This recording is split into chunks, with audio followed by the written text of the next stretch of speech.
1/2 table spoon జీలకర్ర, వీటిని నూనెలో వేయించుకోవాలి. ఈ పప్పుకి తాలింపు బాగా టేస్ట్ అండి.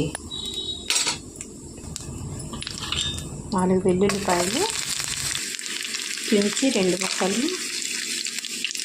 ఎండుమిర్చి, ఇందులోనికి 2 రెబ్బల కరివేపాకు, కొద్దిగా ఇంగు వేసుకోవాలండి. స్టవ్ ఆఫ్ చేసేసుకొని ఈ తాలింపు అంతా పప్పులోకి వేసుకోవాలండి. పప్పులోకి వేసేసుకున్నామండి. మొత్తం కలుపుకోవాలి. కలిపేసుకొని అంతేనండి, రెడీ అయిపోయిందండి.